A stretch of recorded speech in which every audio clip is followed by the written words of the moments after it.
ఒక పని కలిగి ఉన్నాడండి. ఏలియా ఎలీషాను అభిషేకించడానికి వెళుతూ ఉన్న ఆ సమయంలో ఎలీషా ఒక పొలములో ఉండి ఒక పని చేస్తూ ఉన్నాడు. ఎలీషా ఒక పని కలిగి ఉన్నాడు. ఏం కలిగి ఉన్నాడు అంటే దుక్కుదుని పనిలో ఎలీషా ఉన్నాడు. ఎలీషా పొలములో దుక్కుదున్ని పనిలో ఆయన ఉన్నాడు. చూడండి, ఆ వాటిని చదువుతూ ఉన్నాడు.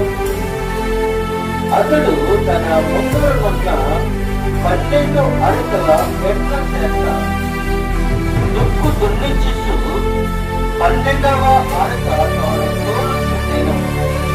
ఏలియా అతని చేరబోయి తన దుప్పటిని అతని మీద వెయ్యగా అతడు ఎట్లను